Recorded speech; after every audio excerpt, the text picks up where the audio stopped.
Hello बच्चों, कैसे हो आप सब। आई होप आप सब ठीक होंगे।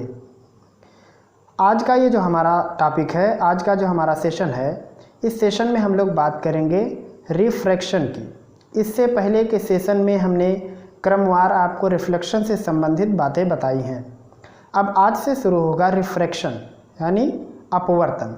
अब इधर से हम लोग अपवर्तन पर चर्चा करेंगे, लेकिन आज का जो हमारा सेशन है, आज के इस सेशन में हम लोग केवल रिफ्रैक्शन की ही बात करेंगे कि रिफ्रैक्शन क्या होता है, रिफ्रैक्शन के नियम क्या होते हैं, और साथ में हम आपको बताएंगे दो और चीज़ें जिसको हम लोग कहते हैं क्रिटिकल एंगल, क्रांतिक कोण क्या होता है, और टोटल इंटरनल रिफ्लेक्शन भी मैं आपको आज ही बताऊंगा, यानी पूर्ण आंतरिक परावर्तन क्या होता है वो भी हम आज ही चर्चा करेंगे। तो बने रहिए वीडियो में शुरुआत से लेकर के अंत तक, ताकि आपको आज की हर एक बात आसानी से समझ में आ सके। यह है आपका चैनल सीक्रेट यस 5 ट्यूटोरियल और मैं यस खान आपका इस चैनल में तहे दिल से इस्तकबाल करता हूं। आइए शुरुआत करते हैं आज के अपने सेशन की। लाइट रिफ्लेक्शन एंड रिफ्रैक्शन, ये सेशन हमारा चल रहा है, ये चैप्टर चल रहा है, आप सब जान रहे हो। और आज हम लोग बात करेंगे लॉज ऑफ रिफ्रैक्शन की, यानी अपवर्तन के नियमों के बारे में आज हम लोग बात करेंगे, पहली बात। दूसरा हम लोग चर्चा करेंगे आज के ही वीडियो में क्रिटिकल एंगल के बारे में, और तीसरा चर्चा करेंगे हम लोग टोटल इंटरनल रिफ्लेक्शन क्या होता है, पूर्ण आंतरिक परावर्तन किसे कहते हैं। इसको शॉर्टकट में TIR भी कहते हैं। अगर आपसे कोई पूछेगा कि लाइट में TIR क्या होता है तो आप समझ जाइएगा कि बात हो रही है टोटल इंटरनल रिफ्लेक्शन की। तो आज का हमारा जो पूरा सेशन है वो इन 3 पॉइंट के चारों तरफ घूमता हुआ है, मतलब हम लोग आज इसी तीनों पॉइंट पर डिस्कस करने वाले हैं। तो आइए सबसे पहले बात करते हैं हम लोग रिफ्रैक्शन की, उसके बाद हम लोग देखेंगे कि रिफ्रैक्शन के नियम क्या है। तो पहले हम लोग चर्चा करेंगे रिफ्रैक्शन पर। इसको हिंदी में कहते हैं अपवर्तन।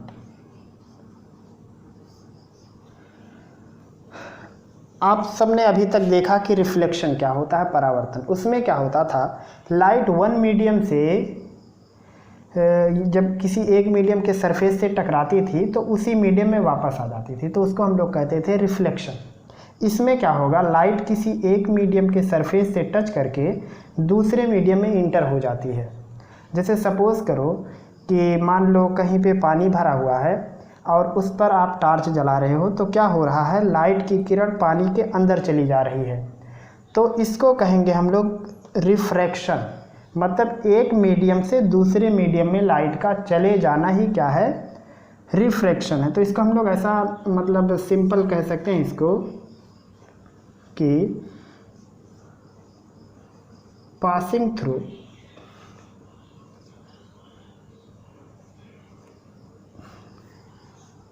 Of light from one medium to other medium.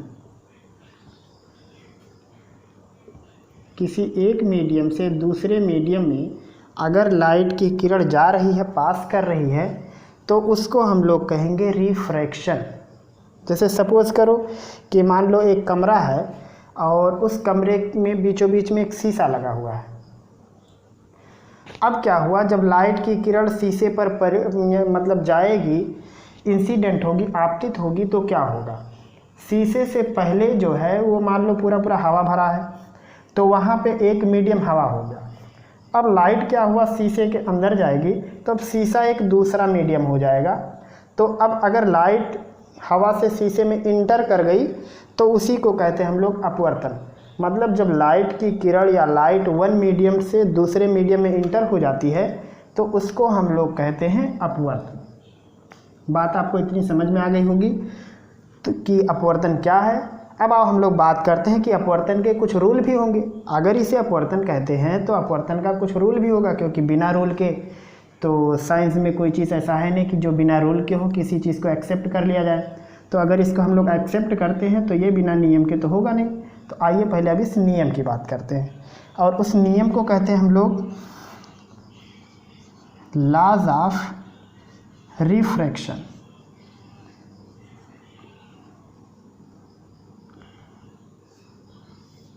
अपवर्तन का नियम, अपवर्तन के नियम। ये रूल क्या हैं, जैसे पहले मैं यहाँ इमेज बना के दिखा देता हूँ आपको। मैं यहाँ पे दो मीडियम को सेपरेट करता हूँ, अलग करता हूँ। जैसे सपोज़ करो कि इस लाइन के एक तरफ अलग मीडियम, एक तरफ दूसरा। जैसे मान लो इधर हवा, नीचे पानी है, या ऊपर पानी नीचे हवा, इस प्रकार का है कोई। तो अब मैं इसको सेपरेट कर रहा हूँ इस प्रकार से। तो ये इसको कह देता हूँ मीडियम 1, मतलब इसके ऊपर पूरा मतलब पहला मीडियम है, और इसके नीचे वाले को कह देता हूँ मीडियम 2, मतलब नीचे का सारा भाग सेकंड मीडियम, ऊपर का सारा भाग फर्स्ट मीडियम। और सपोज़ करो कि लाइट इस मीडियम पे आके टच हुई, तो अब आने वाले लाइट को हम लोग कहते हैं इंसिडेंट रे। आप जानते हो इतना, इंसिडेंट रे, आपतित किरण। जहाँ पे लाइट टच होती है, मीडियम जहाँ सेपरेट हो रहा होता है, उस सेपरेट मीडियम के जिस पॉइंट पे लाइट टच होती है उसको कहते हैं इंसिडेंट पॉइंट।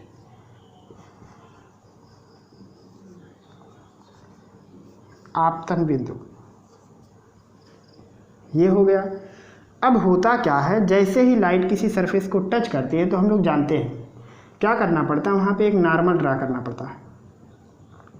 ऐसे कर दिए एक नॉर्मल ड्रा, और इस नॉर्मल को कर दिया आर पार। नॉर्मल मतलब अभिलंब। तो आप यहाँ पे देख रहे हो कि जैसे सपोज़ करो कि नॉर्मल से किसी एंगल पर लाइट इंसिडेंट हुई आई, तो इस एंगल को हम लोग कहते हैं इंसिडेंस एंगल, आपतन कोण। अब होगा क्या कि जब लाइट वन मीडियम से दूसरे मीडियम में जाएगी तो लाइट कभी भी अपने रियल पथ को नहीं फॉलो कर पाएगी। जैसे सपोज़ करो कि अगर ये मीडियम नहीं रहता, किसी एक मीडियम में लाइट चलती, तो वहाँ पे लाइट पूरा एक स्ट्रेट पथ बनाती, एक सीधा मार्ग बनाती ऐसे। लेकिन जब ये मीडियम आ जाएगा तो अब इस लाइट का जो रूट है, ये रूट चेंज हो जाएगा, या तो इधर जाएगा या तो इधर आएगा। मतलब या तो नॉर्मल की ओर आएगा या नॉर्मल से दूर जाएगा। तो अब यहाँ नॉर्मल की ओर आएगा या दूर जाएगा, इस बात का पहले समाधान करते हैं। तो इसके लिए है कि अगर लाइट रेयर मीडियम से डेंसर मीडियम में जा रही है, रेयर कहने का मतलब है विरल, यहाँ लिख देता हूँ, मीडियम है हमारे पास रेयर, इसको कहते हैं हिंदी में विरल, और एक है डेंसर, इसको हम लोग कहते हैं सघन। दो मीडियम होते हैं, एक रेयर मीडियम और एक डेंसर मीडियम। तो पहला है, अगर लाइट रेयर से डेंसर में जा रही है, यानी अगर लाइट जा रही है कहाँ, रेयर टू डेंसर, विरल से सघन में, तो क्या होता है कि ये जो अपवर्तित किरण है, जिसको हम लोग कहेंगे रिफ्रैक्टेड रे, ये अपवर्तित किरण क्या होगी, नॉर्मल की ओर हो जाएगी। कहाँ हो जाएगी, नॉर्मल की ओर। तो अगर ऐसी घटना होगी तो रिफ्रैक्टेड रे जो होगी ये किधर होगी, टुवार्ड नॉर्मल, अभिलंब की ओर। अब अगर मान लो जैसे ये रेयर मीडियम हो, यानी हवा वगैरह, और इधर मान लो डेंसर मीडियम, जैसे मान लो पानी है, सघन माध्यम, भीड़ भाड़ वाला माध्यम कह सकते हो। तो अगर ऐसा है तो लाइट जो है ये नॉर्मल की ओर झुक जाएगी, ऐसा हो जाएगा। मतलब लाइट का जो रूट होगा वो धीरे धीरे नॉर्मल की ओर बेंड होता हुआ होगा। तो आप इसमें क्या देख रहे हो कि आई वाला एंगल बड़ा है और आर वाला एंगल छोटा है। तो ऐसी घटना में जब लाइट रेयर टू डेंसर होती है तो एक और खासियत क्या होती है, आई ग्रेटर देन आर भी होता है। शायद आपको मेरी बात धीरे धीरे समझ में आ रही होगी कि रिफ्रैक्शन क्या है, लाइट वन मीडियम से दूसरे मीडियम में जाती है तो उसको कहते हैं हम लोग रिफ्रैक्शन। अब होता क्या है कि जब लाइट वन मीडियम से दूसरे मीडियम में जाती है तो अब यहाँ पे मीडियम की कैटेगरी हो जाती है, एक रेयर मीडियम होता है, एक डेंसर मीडियम। अगर लाइट रेयर मीडियम से डेंसर मीडियम में जा रही है यानी विरल माध्यम से सघन माध्यम में प्रवेश करती है तो क्या होता है, जो लाइट होती है वो अभिलंब, जिसको हम लोग कहते हैं नॉर्मल, उस अभिलंब की ओर आ जाती है, टुवर्ड नॉर्मल बेंड होती है, अभिलंब की ओर बेंड हो जाती है। कब? जब रेयर से डेंसर मीडियम में एंट्री होती है लाइट की तब। ऐसे इसका अपोजिट समझ सकते हैं। अपोजिट क्या है, अगर लाइट डेंसर टू रेयर में आए तो क्या होगा, जो रिफ्रैक्टेड रे होगी वो कहाँ जाएगी, आप बता सकते हो। जो रिफ्रैक्टेड रे होगी वो अवे फ्रॉम नॉर्मल हो जाएगी, फ्रॉम नॉर्मल। अगर लाइट डेंसर टू रेयर चल रही है, जैसे सपोज करो कि ये मीडियम है डेंसर और ये है रेयर मीडियम। मान लो लाइट डेंसर टू रेयर में इंटर हो रही है तो क्या होगा, लाइट जो होगी अपने मूल रूट से इस प्रकार से मतलब हटेगी कि वो नॉर्मल से दूर हो जाए। जैसे देखो, उसको इस रूट से आना था तो थोड़ा ज़्यादा खिसक जाती है। जब भी लाइट डेंसर टू रेयर आती है तो लाइट नॉर्मल से दूर चली जाती है। तो ऐसे कंडीशन में अब यहाँ पे ये हो गया आई और ये हो गया आर, तो इस कंडीशन में क्या है आप देख रहे हो, इस कंडीशन में क्या है, आई लेस देन आर है, या कह सकते हैं आर ग्रेटर देन आई है। तो जब इंसिडेंस एंगल छोटा हो और उसके बाद रिफ्रैक्टेड एंगल बड़ा हो तो आप सीधे कह सकते हो कि light denser to rare enter हो रही है, सघन माध्यम से विरल माध्यम में प्रवेश कर रही है। ऐसे ही अगर आई बड़ा है और आर छोटा है तो आप कह सकते हो कि लाइट रेयर मीडियम से डेंसर मीडियम में इंटर हो रही है। जैसे सपोज करो कि हम बना के बताते हैं आपको एक अच्छा सा इमेज इस प्रकार से। जैसे मान लो कि यहाँ हवा है, यहाँ पानी है और यहाँ पे मान लो इतना दूर तक पानी भरा है और नीचे मान लो इतने दूर तक शीशा या कांच है। आपको अभी समझ में आ जाएगा हम क्या कहना चाह रहे हैं। ये है कुछ इस प्रकार का। लाइट मान लो आई, कोई जरूर नहीं कि लेफ्ट से राइट से भी इमेज बनाया जा सकता है। सपोज करो कि लाइट मान लो ये यहाँ टच हुई, ये नॉर्मल था, हमने नॉर्मल पहले ड्रा कर लिया, ये हो गया एंगल, कोई आई एंगल सपोज करो। अब हवा जो है हमारा रेयर मीडियम है और वाटर जो है डेंसर मीडियम है। अब क्या होगा, जो लाइट होगी वो अपने मूल रूट से इस प्रकार से विचलित होगी कि अभिलंब की ओर आ जाए। आपने देखा यहाँ पे कि जब लाइट रेयर टू डेंसर चलती है तो लाइट जो होती है नॉर्मल की ओर आती है, तो ये क्या होगी, नॉर्मल की ओर आ जाएगी और कुछ ऐसे चलेगी। अब इसको कहेंगे हम लोग आर, थोड़ा बड़ा बनाए, आपको नहीं दिख रहा होगा, आर। अब होगा क्या, लाइट यहाँ पे टच हुई तो फिर से यहाँ पे एक हमको बनाना पड़ेगा नॉर्मल। अब क्या हुआ, लाइट इस बार पानी से कांच में आ रही है। अब पानी और कांच को अगर कंपेयर किया जाए तो सपोज करो कि कांच डेंसर मीडियम है, ये सपोज करो इन दोनों में कि कांच डेंसर मीडियम है, तो लाइट क्या होगा, और बेंड हो जाएगी ऐसे नॉर्मल की ओर। आ रहा होगा समझ में आपको। पहले हवा से पानी में एंट्री हुई तो हवा को हमने रेयर माना, पानी को डेंसर माना, तो डेंसर में लाइट नॉर्मल की ओर झुक जाती है। अब पानी से कांच में इंटर हो रहा है, क्योंकि यहाँ तक एक ही मीडियम है तो यहाँ तक लाइट सीधा चला। अब यहाँ जब टच हुआ तो उसके बाद ये फिर से डेंसर मीडियम सघन माध्यम है तो लाइट नॉर्मल की ओर और आ गई।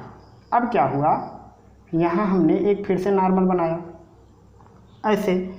अब लाइट क्या हो रहा है, इस डेंसर मीडियम से रेयर मीडियम में इंटर किया, बाहर फिर से हवा है तो अब उसको ऐसे जाना है तो अभिलंब से दूर चला जाएगा, कुछ इस प्रकार का एंगल बनाता हुआ। बात कुछ समझ में आ रही है आपको कि कैसे कैसे रिफ्रैक्शन होता है। आप देख रहे हो लाइट वहाँ थी, निकल के कहाँ चली गई। तो ऐसे ही रिफ्रैक्शन होता है।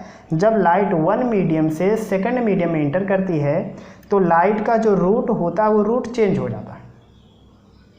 और रूट किस प्रकार से चेंज होता है आप देख रहे हो, जब रेयर टू डेंसर इंटर होता है तो लाइट अभिलंब की ओर आता है, डेंसर टू रेयर इंटर होता है तो अभिलंब नॉर्मल से अभिलंब से रिफ्रैक्टेड रे दूर हो जाती है। या कह सकते हो कि जब आई बड़ा हो आर छोटा हो तो समझ लो कि लाइट विरल से सघन में आ रही है। ऐसे ही समझ सकते हो, जब आर छोटा है, ये यहाँ पे आई छोटा है और आर बड़ा है, तो आप कह सकते हो कि light denser to rare medium में इंटर हो रही है। तो शायद आपको धीरे धीरे रिफ्रैक्शन समझ में आ रहा होगा। अब आप इसके कुछ और नियमों की बात करते हैं। आप पहले इसको अपने कॉपी में ऐसे का ऐसे लिख लीजिए, फिर मैं आपको आगे बताता हूँ। अब हम लोग यहाँ आगे बात कर रहे हैं लॉज ऑफ रिफ्रैक्शन की, अपवर्तन के नियमों की। तो इसका फर्स्ट नियम है, अभी तो मैं आपको तरीका बता रहा था कि कैसे कैसे लाइट बेंड होती है, इसके रूल हैं कुछ। पहला रूल है, जैसे सपोज़ करो, इमेज बना देता हूँ फिर से आपको समझाने के लिए। तो सपोज़ करो कि ये मीडियम का सेपरेटर है, कि मतलब ये वाला जो लाइन है, ये लाइन किसी मीडियम को या दो मीडियम को सेपरेट कर रहा है। एक तरफ दूसरा मीडियम, दूसरी तरफ दूसरा मीडियम कर रहा है। ऐसे अगर मीडियम चेंज नहीं होगा तो रूट भी कभी भी लाइट का चेंज नहीं होगा, बात जाने रहिएगा। तो सपोज़ करो कि यहाँ पे आपका मीडियम 1 है और नीचे मीडियम 2 है। मान लो इधर रेयर मीडियम है और इधर है डेंसर मीडियम, इधर विरल माध्यम, इधर सघन माध्यम। लाइट अगर इंसिडेंस होती है, आती है, तो क्या होगा, डेंसर मीडियम है, नॉर्मल की ओर आ जाएगी, ये हो जाएगा आर और ये हो जाएगा आई। तो आप यहाँ पे देख रहे हो, इसको कहते हैं हम लोग इंसिडेंस रे, इंसिडेंट रे, जो मर्जी। इसको कहते हैं रिफ्रैक्टेड रे, अपवर्तित किरण, इसको आपतित किरण हिंदी में, और इसको अभिलंब कहते हैं। तो फर्स्ट वाला रूल है कि तीनों एक ही प्लेन में होते हैं। एक ही प्लेन में कहने का मतलब है कि तीनों एक ही सिधाई में होंगे, ऐसे समझ सकते हो। जैसे मान लो हमने बोर्ड पे बनाया है, तो आप देख रहे हो कि तीनों किसी एक प्लेन को फॉलो करते हैं। जैसे सपोज़ करो कि ये तीनों उंगलियां हैं, इसे मान लो कि ये हमारा है इंसिडेंट रे, आपतित किरण ये हो गया अभिलंब, ये दोनों। तो जो रिफ्रैक्टेड रे होगी, अपवर्तित किरण, वो कभी भी इस प्रकार से नहीं होगी, इधर उधर नहीं आएगी, वो इसी की सिधाई में बैंड होगी। बात जाने रहिएगा, इसी की सिधाई में। जैसे ये देखो, जैसे मान लो ये है नॉर्मल और ये है इंसिडेंस रे, ये दोनों हैं। तो जो रिफ्रैक्टेड रे निकल के जाएगी वो ऐसी होगी, वो इस प्रकार से नहीं होगी कि इधर उधर हो कहीं, ऐसे नहीं होगी। वो होगी तो इसी रूट पर होगी, मतलब इस प्रकार से होगी कि इधर से इंसिडेंस, इधर से नॉर्मल और उधर से रिफ्रैक्टेड रे, तीनों एक ही प्लेन में बनाए जा सके। अगर मान लो इधर हो जाए और आप एक प्लेन का निर्माण करो तो ये प्लेन की सरफेस को छोड़ देगा। तो ऐसे ही यहाँ पे ये जो होते हैं आपके, ये रिफ्रैक्टेड रे, इंसिडेंट रे और नॉर्मल, तीनों एक ही प्लेन में होते हैं। तो यह है फर्स्ट नियम कि आपतित किरण, अपवर्तित किरण और अभिलंब तीनों एक ही प्लेन में, एक ही तल में होते हैं। तो इसको ऐसा कह सकते हो हम लोग, ये पूरा पूरा इंसिडेंट रे, रिफ्रैक्टेड रे,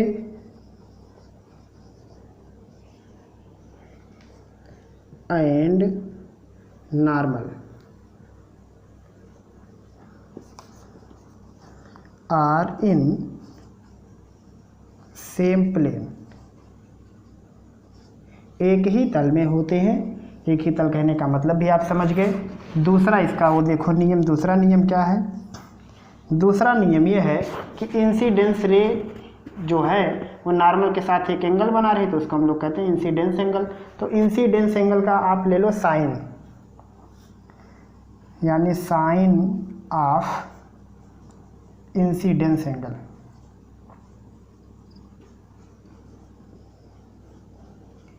अपॉन साइन ऑफ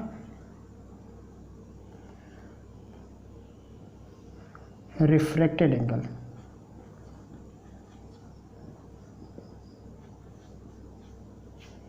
इक्वल होता है n2 बाई n1 या v1 बाई v2। यह है सेकंड नियम और इसको स्नेल का नियम भी कहते हैं। इसकी चर्चा हम लोग अगले वाले वीडियो में करेंगे और पूरा मैं फुल डिटेल में आपको बताऊंगा कि स्नेल ने ये सारा नियम क्यों दिया, कैसे कैसे दिया, कैसे प्रूव किया। खैर आज यहाँ पे सिर्फ इतना देखो कि इसको हम लोग स्नेल का नियम कहते हैं। मतलब अपवर्तन के दो नियम हैं। पहला है आपतित किरण, अपवर्तित किरण और अभिलंब एक ही तल में होते हैं। दूसरा है आपतन कोण का साइन और अपवर्तन कोण का साइन वो बराबर होता है n2 by n1 equal v1 by v2 और इसी को कहते हैं स्नेल्स लॉ। इसका मतलब हुआ कि आपतन कोण I है तो इसको लिखेंगे साइन I, साइन को सिर्फ या साइन भी लिखते हैं, पूरा नाम इसका यही है। ये साइन R इक्वल होगा n2 by n1 equal v1 by v2। यहाँ v1 कहने का मतलब है पहले वाले मीडियम में लाइट की स्पीड और v2 कहने का मतलब है दूसरे वाले मीडियम में लाइट की स्पीड। मतलब speed of light in first medium और ये है speed of light in second medium. मतलब ये हुआ इंसिडेंस एंगल के आगे साइन लगाएंगे और रिफ्रैक्टेड एंगल के आगे साइन लगाएंगे तो उसका मतलब होगा पहले वाले मीडियम में लाइट का ये वेलोसिटी या स्पीड कह दो और दूसरे वाले मीडियम में लाइट की स्पीड, ये दोनों का अनुपात sine I by sine R के बराबर होता है। आ रही होगी आपको बात समझ में। जैसे सपोज करो कि मान लो आपको प्रश्न दिया जा रहा है इस प्रकार से कि जैसे मान लो ये दे दिया गया 30 अंश, ये दे दिया गया 45 अंश और आपसे पूछा जाएगा मान लो कि ये जैसे एयर है, हवा है इधर और इधर मान लो वाटर है। ये डेंसर टू रेयर इंटर हो रहा है इसलिए लाइट नॉर्मल से ज़्यादा दूर चला गया। तो आपसे पूछा जाएगा मान लो वाटर में लाइट की वेलोसिटी क्या है, तो सिंपल आप क्या करोगे साइन 30 बाई साइन 45। अब यहाँ पे जिसमें इंटर हो रहा है ये हो गया हमारा सेकंड मीडियम और जहाँ से लाइट आ रहा है वो हो गया फर्स्ट मीडियम। तो अब आप यहाँ पे देख रहे हो sine I by sine R में क्या लिखा हुआ है ऊपर फर्स्ट मीडियम में और ये सेकंड मीडियम। तो फर्स्ट मीडियम क्या है वाटर है, इसका हम लोग वेलोसिटी नहीं जानते। मान लो एयर है, एयर में वेलोसिटी जानते हैं 3 × 10⁸ sine 31 by 2 sine 45 1 by √2 equal हो जाएगा v बाई 3 × 10⁸ गुणा कराएंगे तो हो जाएगा ये √2 by 2 equal v by 3 × 10⁸। Solve करेंगे तो आएगा 3 × 10⁸ √2 बाई 2 यानी 1.5 √2 10⁸ मीटर पर सेकंड। ये हो जाएगा पानी में लाइट की चाल। तो आप इससे कैलकुलेशन भी कर सकते हो, कोई बड़ी बात तो है नहीं, सिंपल। तो आप देख रहे हो लॉज ऑफ रिफ्रैक्शन, अपवर्तन का नियम क्या है। जब लाइट वन मीडियम से सेकंड मीडियम में जाती है तो आपतित किरण, अपवर्तित किरण और अभिलंब तीनों एक ही तल में होते हैं। आपतन कोण की साइन और अपवर्तन कोण की साइन का जो रेशो होता है उसका मतलब होगा फर्स्ट मीडियम में लाइट की स्पीड अपान सेकंड मीडियम में लाइट की स्पीड, या कह सकते हो सेकंड मीडियम का अपवर्तनांक अब और नीचे रहेगा फर्स्ट मीडियम का अपवर्तनांक। ये अपवर्तनांक वाली बात हम आपको अगले वीडियो में बताएंगे। रिफ्रैक्टिव इंडेक्स करके वीडियो आएगा, उसमें हम आपको समझाएंगे और इसके अलग अलग वैरायटी के जो प्रश्न हैं उनको भी लगाना आपको सिखाएंगे। अभी आप देख रहे हो कि रिफ्रैक्शन क्या है और शायद आपको रिफ्रैक्शन की घटना धीरे धीरे समझ में आ रही होगी। अगर हाँ तो आप इनको अपने कॉपी में लिखते रहिए। अब हम लोग आगे की बात कर रहे हैं। अब आप कुछ क्वेश्चन के जरिए मैं आपको सेकंड वाला जो अभी हमने लिखा था sine I by sine R उसको समझाने की कोशिश करता हूँ। क्वेश्चन नंबर 1 लेते हैं हम लोग। फर्स्ट क्वेश्चन है कि एयर में लाइट की स्पीड है 3 × 10⁸ मीटर पर सेकंड। पानी में लाइट की स्पीड है मान लो 2 × 10⁸ मीटर पर सेकंड। और दिया गया है कि जो लाइट जा रही है वो पानी से हवा में जा रही है। लाइट कहाँ जा रही है? पानी से हवा में। एंगल आई है 45 डिग्री। आर की वैल्यू निकालनी है। प्रश्न एक बार फिर से देख लो। एयर में लाइट की स्पीड 3 × 10⁸, वाटर में स्पीड 2 × 10⁸, और लाइट है वाटर से एयर में जा रही है। आई की वैल्यू 45 है और आर की वैल्यू इतनी है। सिंपल काम करना है आपको। Sine I by sine R equal I जहाँ है वो फर्स्ट मीडियम है आपका, और यहाँ आपको लिखना फर्स्ट मीडियम में लाइट। तो अब बताओ फर्स्ट मीडियम कौन सा है? वाटर है, क्योंकि वाटर से एयर में लाइट जा रही है। तो फर्स्ट मीडियम कौन सा है? वाटर। तो यहाँ पे रहेगा वेलोसिटी इन वाटर और यहाँ पे वेलोसिटी इन एयर। सिंपल बात समझ गए? क्योंकि यहाँ पे sine I by sine R में हमने क्या लिखा था? फर्स्ट मीडियम में लाइट की स्पीड और सेकंड मीडियम में लाइट की स्पीड। तो आई आपके फर्स्ट मीडियम में रहता है और आर सेकंड मीडियम में रहता है। फर्स्ट मीडियम में वेलोसिटी निकालेंगे कैसे? तो पहले पता करें कि फर्स्ट मीडियम कौन सा है। फर्स्ट मीडियम हमारा वाटर था, क्योंकि वाटर टू एयर इंटर हो रहा है, तो वाटर का स्पीड यहाँ रहेगा पहले। अब इसको लिखो 2 × 10⁸, एयर का 3 × 10⁸। ये कैंसिल हो जाएगा। साइन आई की वैल्यू 45, आर का पता ठिकाना नहीं है, ये हो जाएगा 2/3। क्रॉस गुणा करेंगे तो ये हो जाएगा साइन 45 की वैल्यू लिख दें 1/√2 हो जाएगा 2/3 साइन आर। 3 से गुणा ऊपर होगा और 2 से नीचे, तो हो जाएगा 3/2√2 इक्वल साइन आर। तो यहाँ से आर इक्वल हो जाएगा साइन इनवर्स 3/2√2। आंसर आर की वैल्यू कितनी होगी? Sine inverse 3/2√2। सिंपल प्रश्न था। आइए दूसरा क्वेश्चन देते हैं आपको। आप थोड़ी देर में कोशिश करके लगा के देखो। Question number 2। प्रश्न दिया जा रहा है इस बार आपको आई की वैल्यू 30 डिग्री, आर की वैल्यू 45, और ये रिफ्रैक्शन है, ये जाने रहना। रिफ्लेक्शन की बात नहीं कर रहे हैं, रिफ्रैक्शन है। ये दिया हुआ है और ग्लास टू वाटर लाइट जा रही है। लाइट ग्लास से वाटर में जा रही है। ग्लास में लाइट की स्पीड है मान लो 1.8 × 10⁸ मीटर पर सेकेंड। आपको निकालना है वाटर में लाइट की स्पीड। चलो करो, कोशिश करो और जल्दी लगा के मुझे बताओ।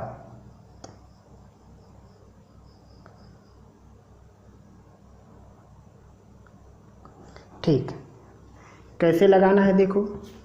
Simple, sine I by sine R equal first medium में लाइट की स्पीड। फर्स्ट मीडियम में कौन सा है? ग्लास। तो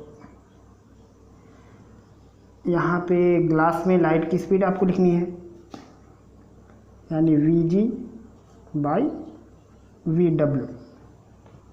ये हो जाएगा साइन आई मतलब साइन 30, साइन आर मतलब 45, वीज ग्लास में 1.8 × 10⁸, वाटर का पता नहीं है। साइन 30 की वैल्यू 1/2, इसका 1/√2, 1.8 इंटू 10⁸ VW हो जाएगा। आगे अगर सॉल्व करो तो हो जाएगा √2/2 1.8 इंटू 10⁸ अपॉन VW। इसको काट सकते हैं तो नीचे आएगा √2 गुणा हो जाएगा तो VW होगा 1.8 इंटू √2 10⁸ मीटर पर सेकेंड। पानी में प्रकाश की चाल उतनी होगी। कैसे लगाना आप सिंपल देख पा रहे होगे, समझ पा रहे होगे कैसे करना है हमको। बस एक ही काम, sin I by sin R equal first medium में लाइट की वेलोसिटी या स्पीड अपॉन सेकंड मीडियम में लाइट की वेलोसिटी या स्पीड। आप यहाँ क्या देख रहे हो, लाइट ग्लास से वाटर को जा रही है तो फर्स्ट मीडियम हो गया आपका ग्लास, सेकंड मीडियम हो गया वाटर। इसका स्पीड ऊपर, इसका स्पीड नीचे, इतनी बात। तो शायद आपको ये प्रश्न कैसे सॉल्व करना है ये समझ में आ गया होगा। अब हम लोग चलते हैं इसके नेक्स्ट स्टेप पर और बात करते हैं क्रिटिकल एंगल की।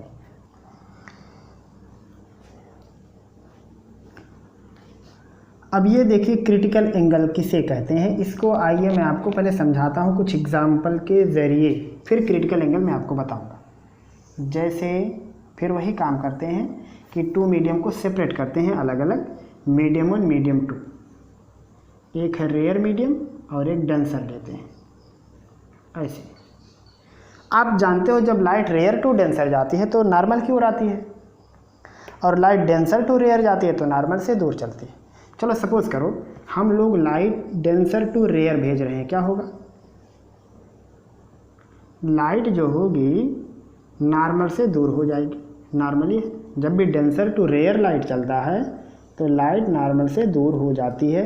ये आप जानते हो कि I लेस देन R होता है जब लाइट डेंसर टू रेयर होती है तब। ऐसे अच्छा सोचो हम लोग क्या कर रहे हैं, इस I को थोड़ा और बड़ा करते हैं। ये देखो यहाँ आगे और समझाने की कोशिश करता हूँ। इस I को थोड़ा और बड़ा करते हैं तो अब क्या होगा, लाइट नॉर्मल से और दूर हो जाएगी क्योंकि लाइट अपने मूल मार्ग से डिफ्लेक्ट होगी, इधर जाएगी। तो क्या होगा, इस बार R थोड़ा और बड़ा हो जाएगा जब हमने I को बड़ा किया तब। ऐसे ही चलो थोड़ा और बड़ा करते हैं ऐसे, तो लाइट और बेंड हो जाएगा। इस प्रकार से आप देख रहे हो जैसे जैसे I बढ़ा रहे हैं R की वैल्यू धीरे धीरे बढ़ रही है। एक समय ऐसा भी आएगा, कौन सा समय आएगा, देखो I को इतना बड़ा कर दो कि धीरे धीरे धीरे धीरे ये एंगल इतना बड़ा हो जाए कि लाइट मीडियम के सरफेस को टच करती हुई चली जाए। तो आप यहाँ पे देखोगे कि जो R की वैल्यू है वो हो गई 90 डिग्री। बात कुछ समझ में आ रही है। जैसे जैसे हम लोग डेंसर मीडियम का इंसिडेंस एंगल बढ़ाते हैं तो लाइट धीरे धीरे नॉर्मल से दूर होती जाती है। एक समय ऐसा आएगा कि ये आपतन कोण जिसको हम लोग इंसिडेंस एंगल कहते हैं इतना बढ़ा दो कि ये बेंड होते होते होते होते कहाँ आ जाए, मीडियम के सरफेस को टच कर जाए, यानी R इक्वल हो जाए 90 डिग्री। तो इसको हम लोग कहते हैं ग्रेजिंग इमर्जेंस। मतलब चर लेता है पूरा चर लिया सरफेस को, मतलब ऐसा हिंदी में कहते हैं, चरना वरना नहीं होता। इसको कहते हैं ग्रेजिंग इमर्जेंस, मतलब जब R की वैल्यू 90 डिग्री हो जाए तब। तो अब आओ यहाँ पे देखते हैं कि क्रिटिकल किसे कहते हैं। शायद आप ये इमेज समझ पा रहे होगे धीरे धीरे। जब हम लोग डेंसर टू, ये देखो डेंस लिखा, जब हम लोग डेंसर टू रेयर इंटर करते हैं तो पहली बात आप जानते हो लाइट नॉर्मल से दूर जाती है। धीरे धीरे डेंसर मीडियम का इंसिडेंस एंगल बढ़ाते जाओ। एक समय क्या होगा, लाइट नॉर्मल से इतनी दूर हो जाएगी कि लाइट बेंड होते होते सरफेस को, जो मीडियम है उस मीडियम के जो सरफेस, उस सरफेस को छू के निकल जाएगी। जैसे मान लो हवा पानी है, पानी से जा रही है लाइट निकल के अंदर से बाहर हवा की ओर, तो अब धीरे धीरे एंगल ऐसा बढ़ाओ कि लाइट जब निकले हवा में तो हवा में ना जाने पाए, पानी के सरफेस को छू करके चली जाए। तो इस एंगल को कहते हैं हम लोग क्रिटिकल एंगल। यानी क्रिटिकल एंगल के बारे में अगर कहा जाए तो आप कह सकते हो क्रिटिकल एंगल के बारे में, जिसको हम लोग कहते हैं क्रांतिक कोण। क्रांतिक कोण, इसका मतलब होगा ऐसा इंसिडेंस एंगल जिससे आर की वैल्यू 90 डिग्री हो जाए। Incidence angle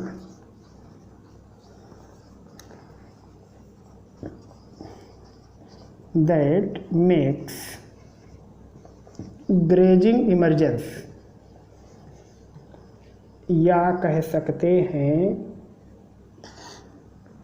are equal 90 degree. ऐसा आपतन कोण जिसके कारण आर की वैल्यू 90 डिग्री हो जाए, लेकिन कब? When light goes from denser to rare. जब लाइट सघन माध्यम से विरल माध्यम में प्रवेश करती है, तब इंसिडेंस एंगल का वह मान जिसके लिए अपवर्तन कोण का मान या आर का मान 90 डिग्री हो जाता है, उस आपतन कोण को कहते हैं हम लोग क्रिटिकल एंगल। और ऐसी दशा में आई को सी से लिखते हैं। आई बात समझ में? तो क्रिटिकल एंगल की दशा में जो फार्मूला हम लोग यूज़ किए थे, sine I by sine R बराबर V1 बाई V2, इसमें थोड़ा सा संशोधन हो जाता है। और संशोधन होके क्या बनता है? देखो, साइन आई को हम लोग सी कह दिए। क्या कह दिए? सी। ठीक, तो आर हो गया 90 डिग्री, तो ये हो गया साइन 90 डिग्री। ये हो गया V1 बाई V2। वैसे का वैसे साइन 90 की वैल्यू 1, तो साइन सी इक्वल होगा V1 बाई V2। और अगर फर्स्ट मीडियम हवा है तो इसको ऐसा भी लिख सकते हो, ऐसा ऐसा कैसा, साइन सी इक्वल, फर्स्ट मीडियम हवा है तो इसकी स्पीड लिख सकते हो 3 गुणे 10 पे 8 बटे V2। आप ये भी लिख सकते हो। बात कुछ समझ में आ रही है और आ रही होगी आपको ज़रूर। क्रिटिकल एंगल का मतलब समझ पा रहे होगे। जब light denser to rare medium में जाती है तो पहली प्रॉपर्टी क्या होती है? लाइट नॉर्मल से दूर हो जाती है। तो अब इंसिडेंस एंगल को धीरे धीरे इस प्रकार से बढ़ाओ कि जो आर की वैल्यू है वो 90 हो जाए, तब उस समय के इंसिडेंस एंगल को कहेंगे क्रिटिकल एंगल। उसको हिंदी में हम लोग ऐसे परिभाषा देते हैं, मतलब अलग अलग शब्द होंगे लेकिन उद्देश्य तो वही रहता है कि जब प्रकाश सघन माध्यम से विरल माध्यम में प्रवेश करता है, तब ऐसा आपतन कोण जिसके लिए अपवर्तन कोण का मान 90 अंश हो जाता है, उस समय के आपतन कोण को क्रांतिक कोण कहते हैं। और उस दशा में आई को सी से लिखते हैं, क्योंकि सी मतलब क्रिटिकल। और उस समय आर की वैल्यू 90 होती है। तो कुछ इस प्रकार का फार्मूला भी यूज़ हो सकता है। आपका मेन ये है, वो तो इससे निकला हुआ है। बात आपको समझ में आ गई होगी कि क्रिटिकल एंगल क्या होता है। अब हम लोग बात करेंगे टोटल इंटरनल रिफ्लेक्शन की। ज़्यादा बात नहीं करेंगे, नहीं तो वीडियो बहुत बड़ा हो जाएगा। अभी हम लोग बात करने वाले हैं टोटल इंटरनल रिफ्लेक्शन की। इन्हें छापो आप। अभी बात होगी टोटल इंटरनल रिफ्लेक्शन की। इससे पहले हमने किस बात पर चर्चा की? Critical angle. आपने देखा कि जब आई की वैल्यू बढ़ाते इतना बढ़ा देते हैं डेंसर टू रेयर के लिए कि आर की वैल्यू 90 हो जाती है, तो सारा झंझट खत्म। उस समय आई को सी लिख देते हैं और उसी आई को कहते हैं क्रिटिकल एंगल। लेकिन फिर से लेकिन, हाँ, जैसे सपोज करो आप थक गए होगे सोच के, हर बार रेयर ऊपर बनाते हैं। ये लो, इस बार डेंसर ऊपर बना दिया, बिंदास रहो, रेयर नीचे।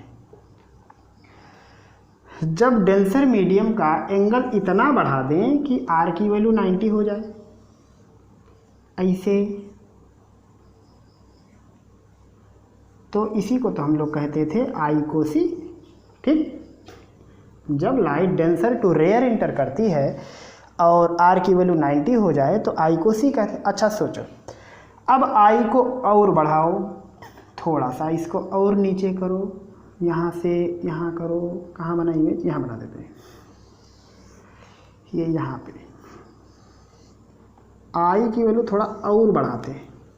अब क्या होगा, ये तो 90 हो गया था, उतने पे बर्दाश्त कर लिया था। अब जैसे ही बड़ा होगा ये लाइट उसी मीडियम में चली जाएगी,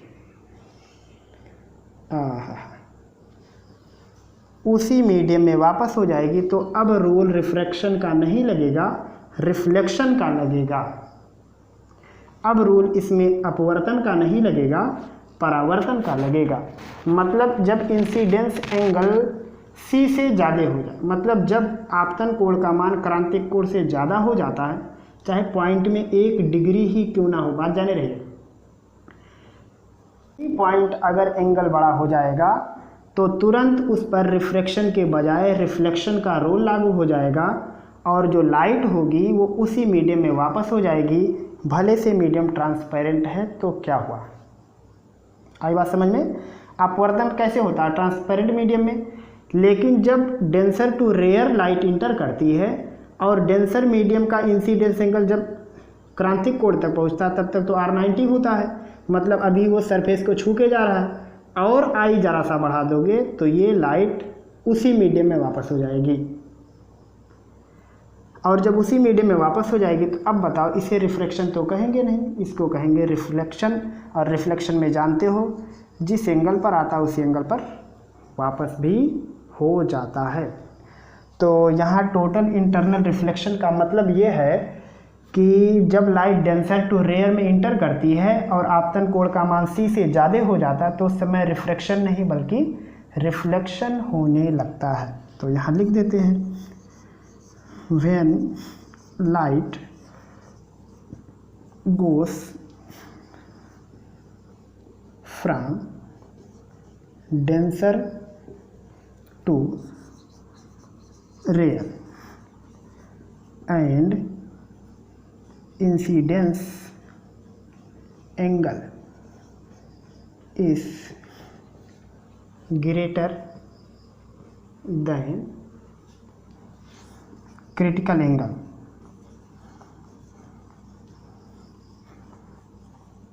then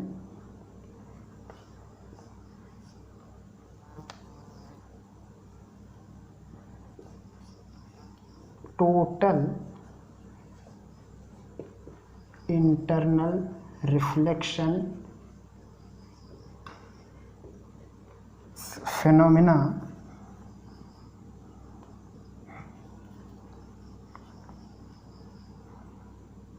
happens।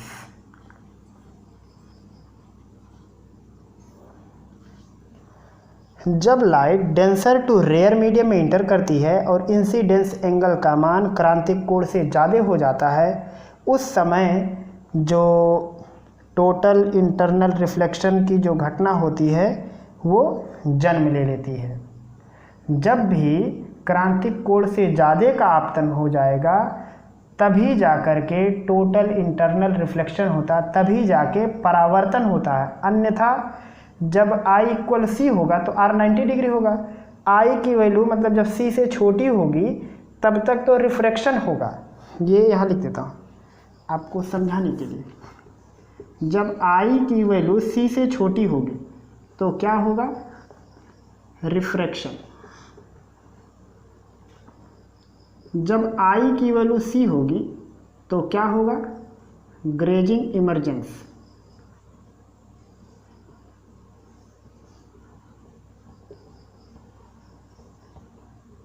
और जब I की वैल्यू बड़ी हो जाएगी क्रिटिकल एंगल से तब क्या होगा, total internal reflection. Internal reflection कहने का मतलब उसी माध्यम में वापस आना।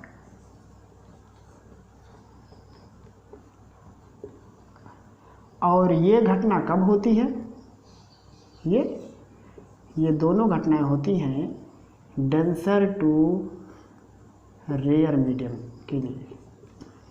जब लाइट डेंसर टू रेयर चलती है तभी ये घटना होगी। अगर लाइट रेयर टू डेंसर चलती है तो घटना नहीं होगी। हमेशा जब प्रकाश की किरण सघन से विरल माध्यम को चलती है तभी ये दोनों घटनाएं मतलब ग्रेजिंग इमर्जेंस और टोटल इंटरनल रिफ्लेक्शन की घटना होती है। तो शायद आपको ये बात भी समझ में आ गई होगी कि पूर्ण आंतरिक परावर्तन किसे कहते हैं। जब प्रकाश की किरण सघन माध्यम से विरल माध्यम में प्रवेश करती है और आपतन कोण का मान क्रांतिक कोण से ज़्यादा हो जाता है, उस समय अपवर्तन के बजाय परावर्तन हो जाता है और ऐसी घटना को कहते हैं टोटल इंटरनल रिफ्लेक्शन। तो शायद आपको आज की मेरी बताई गई सारी बात समझ में आ गई होगी। इसमें आज हम लोगों ने बात की किस पे लॉज ऑफ रिफ्रैक्शन पे, अपवर्तन के नियमों पर और क्रांतिक कोण पर और पूर्ण आंतरिक परावर्तन पर। आज के वीडियो में बस इतना ही। ये था आज का हमारा सेशन लॉज ऑफ रिफ्रैक्शन या रिफ्रैक्शन कह सकते हैं। इसमें हम लोगों ने जिन विषय वस्तु पर बात की है, जिन टॉपिकों पर बात की है, वो है हमारा लॉज ऑफ रिफ्रैक्शन और उसके बाद टोटल इंटरनल रिफ्लेक्शन और क्रिटिकल एंगल। इन तीनों बिंदुओं पर हमने चर्चा की है। उम्मीद है आपको इन तीनों बिंदुओं को अच्छे से आप समझ गए होंगे। अगर फिर भी आपका कोई प्रश्न, कोई सलाह, सुझाव या शंका है तो आप हमें ज़रूर बताएंगे। फिर मिलेंगे हम लोग जल्द ही अगले पार्ट, अगले सेशन में। तब तक पढ़ते रहिए, अपनी तैयारी और भी बेहतर तरीके से करते रहिए। हमें दीजिए इजाज़त। खुदा हाफिज़।